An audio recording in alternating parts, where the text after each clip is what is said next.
What is the need of modulation in communication system that we are going to understand in this video lecture? And there are various reasons. For those regions we need modulation in communication system. Among those, the very first region is the practical length of antenna.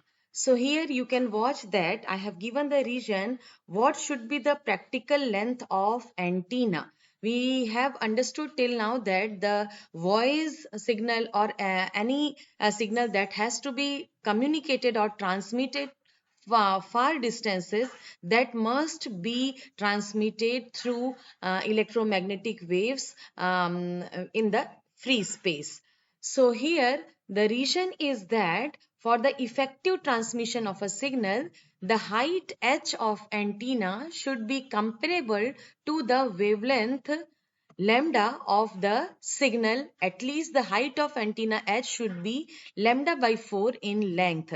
Here again I am repeating that the height of antenna h should be lambda by 4 in length, so that the antenna can sense the variations of signals properly.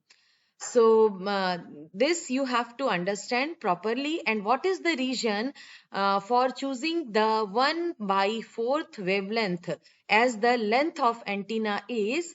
It is the 1/4 wave.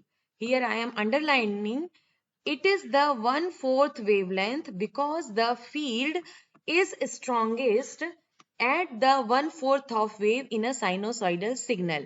As you can watch, the sinusoidal signal I have shown here in this diagram, and this is the sinusoidal wave. And what is the wavelength? The wavelength is from the origin point to the distance covered, this one. Okay, so the length of or the distance covered by a cycle, that is the wavelength from the origin till the end of one cycle. So this is the wavelength. And here you can watch that this portion which is the 1/4, this portion which is the 1/4 of the this one up to this one. So 1/4 of the wavelength and 1/4 position I am indicating here in this way. This is the 1/4 part where the variation is this one from 0 to maximum value, and this is the peak value. So you can watch that for the whole cycle, if we are transmitting this 1/4 cycle, then it is containing all the information, because this much variation from 0 value to peak value is repeated in reverse direction and repeated in reverse direction, means from peak value to 0 value, and the complete positive cycle is again repeated in negative cycle. So if it is 1/4 of wavelength which is containing the field intensity, and the field electric field is strongest at 1/4 of the wave in a sinusoidal signal, that's why the effective transmission of a signal must consist the region of choosing the height h of antenna should be comparable to the wavelength lambda, and it should be lambda by 4 in length for the antenna.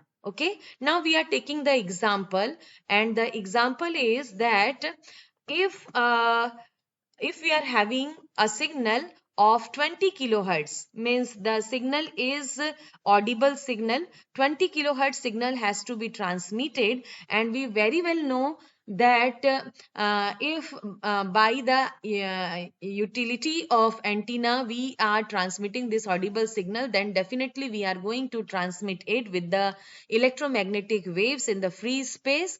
And one more reason to choose the electromagnetic waves for transmission or the free space transmission, because we know that the electromagnetic waves travels with the wave velocity, which is 3 into 10 to the power 8 meter per second, and this is the light velocity. This is the light velocity of light, or speed of light, that is 3 into 10 to the power 8 meter per second. And this light velocity is the highest velocity to transmit from one point to another point that is available in this universe.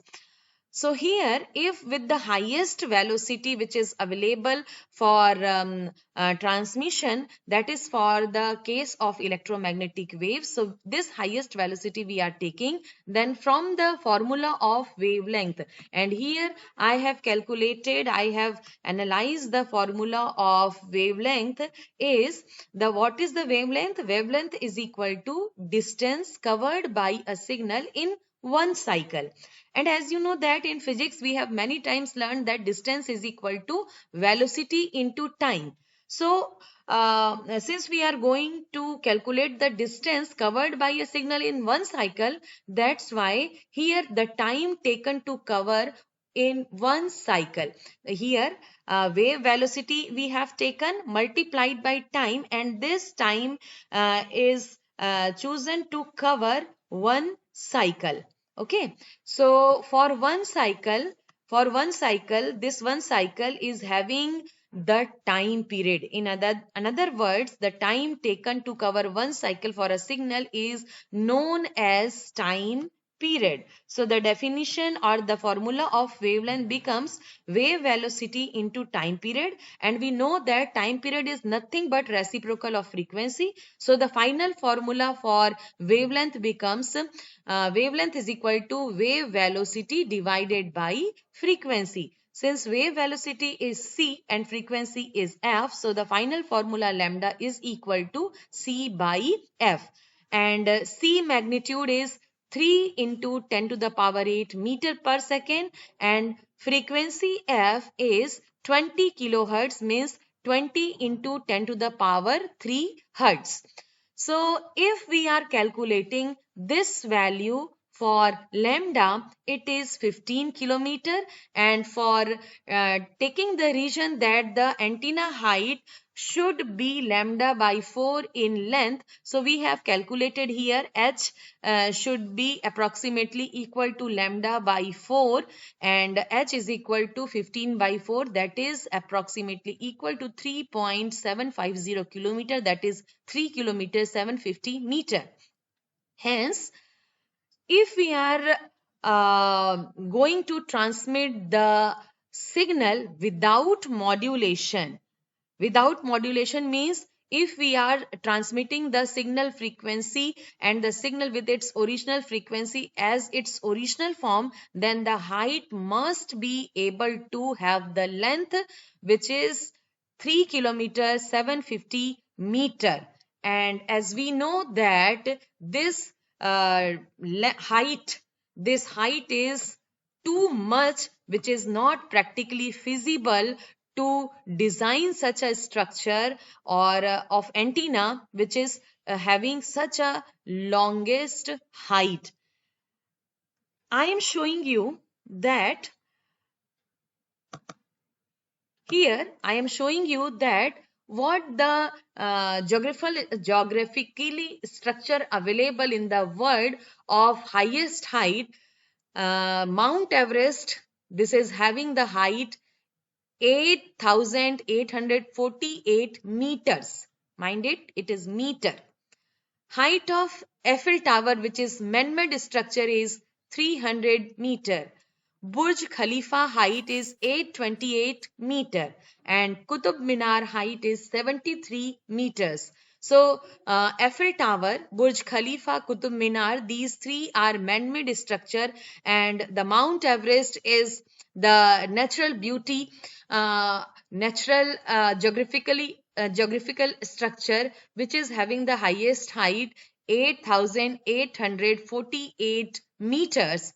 And uh, can you imagine that to establish these heighted structures is also a very tough job, then how can we design an antenna which is having such a longest height?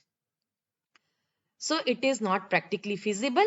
Then what should be the idea to decrease the height of antenna? See here, again the formula, you can watch the formula, and the formula is lambda is equal to wave velocity divided by frequency. So by watching this formula, you can watch that this lambda is inversely proportional to frequency. So if we are changing the signal frequency, if by the process of modulation we can increase the signal frequency from 20 kilohertz to 20 megahertz, if we are increasing the frequency 1000 times, then what will happen that if the frequency will increase 1000 times, then definitely lambda will decrease by 1000th fraction. So this range of height of antenna will definitely decrease. So this is the one prime most reason for the modulation, for need of modulation, that if we modulate the message signal over a high frequency carrier signal, then the practical value for the height of antenna is feasible. So this is the major reason for need of modulation in any communication system. There are any other reasons also, and the other reasons for modulation are: number one, narrow banding of signal, which is actually the second reason for modulation. Narrow banding of signal. Band means range of frequency. As we know that the frequency range which is audible is 20 hertz to 20 kilohertz. So if we are directly transmitted, if we are directly transmitting the radio signal, and the highest to the lowest frequency ratio then becomes 1000. The highest magnitude of frequency is 20 kilohertz and the lowest frequency is 20 hertz for the audible range. So if we are taking the ratio, then it gives 1000. Okay, and 1000 is wide band. 1000 range is a wider range. But if this audio signal is modulated over a carrier signal of frequency 1000 kilohertz, what is carrier signal? Carrier signal means a signal which is doing the carrying function, which will carry the message signal over it.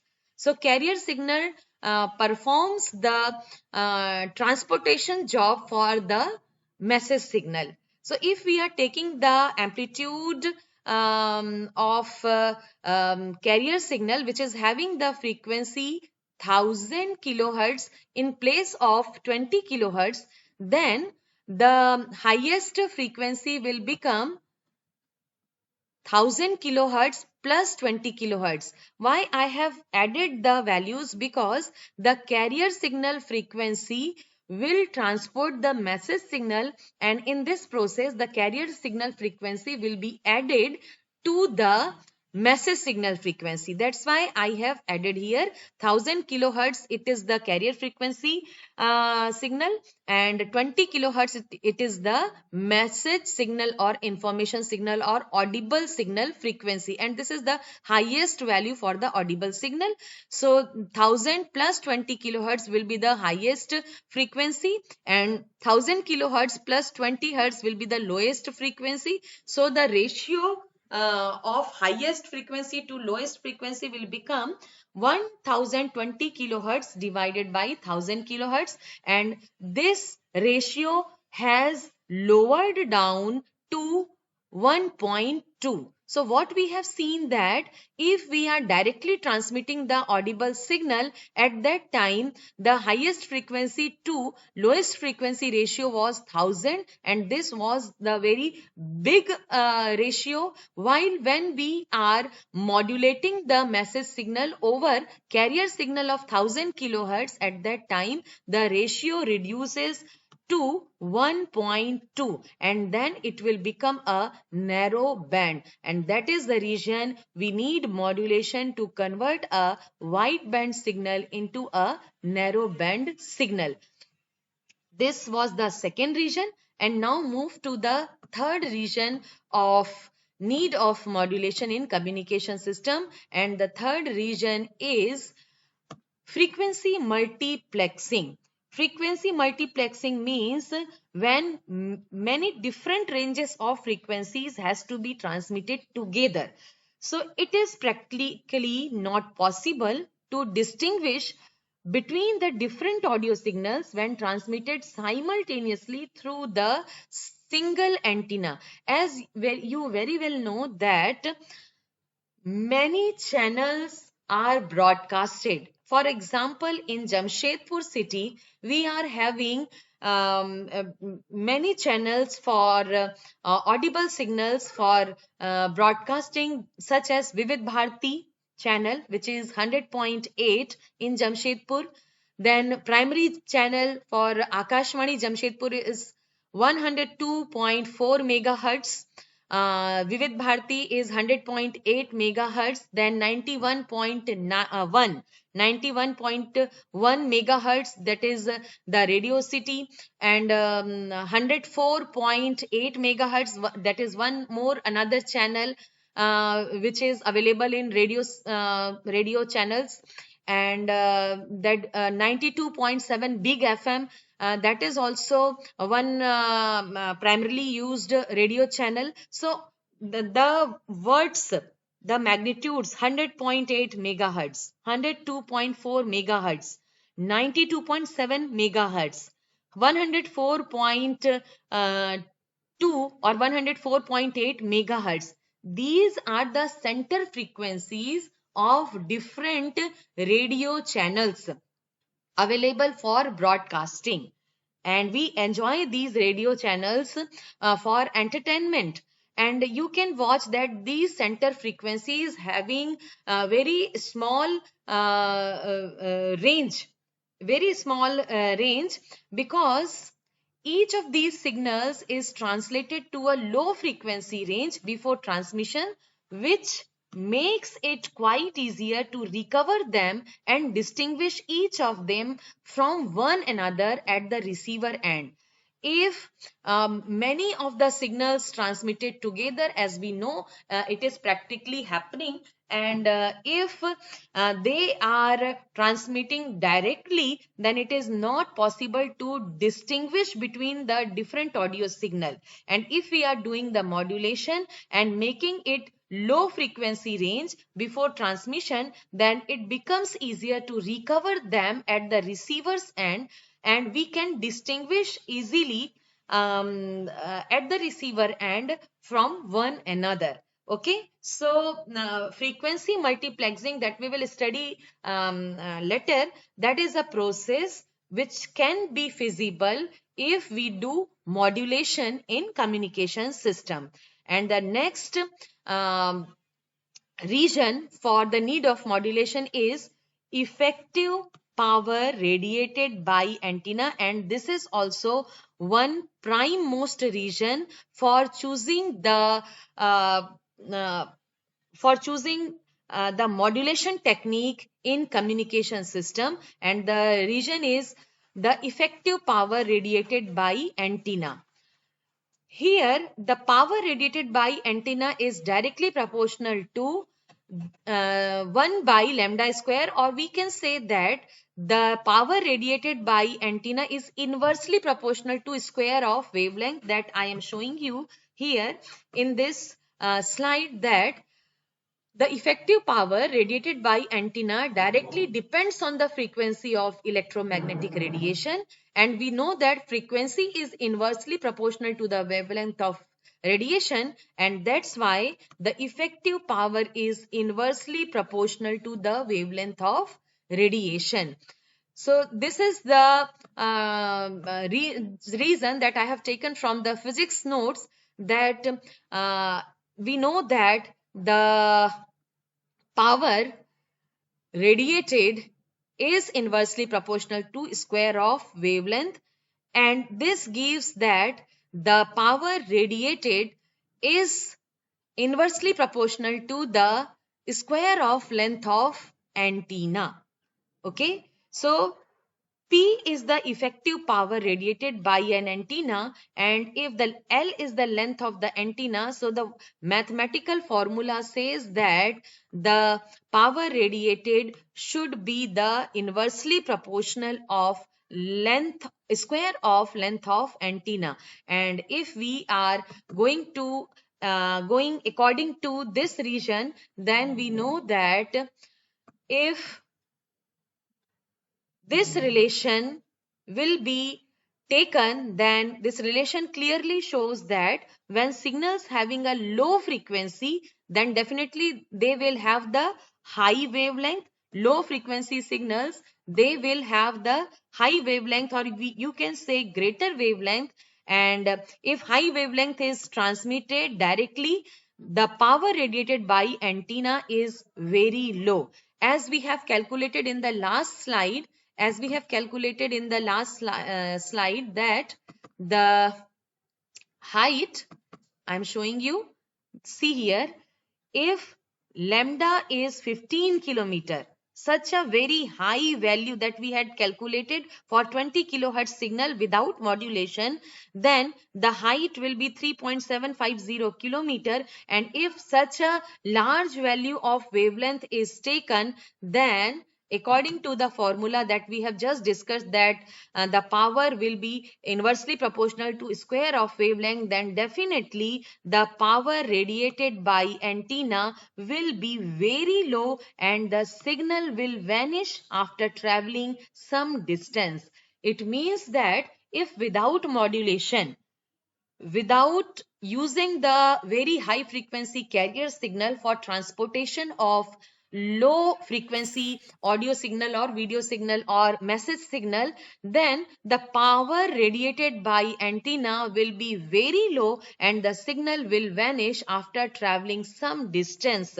Hence, to transmit such signals over long distances, we must superimpose these low frequency signals over the carrier signal having high frequency and short wavelength. If we are taking a high frequency carrier signal, then the wavelength will be shorter and the power radiated by antenna of the same length will be very large. So these are the regions. The region is effective power radiated by antenna. The region is frequency multiplexing. The region is narrow banding of signal, and the region is the height of antenna. These are the regions that encourage us to have modulation in communication systems. Thank you.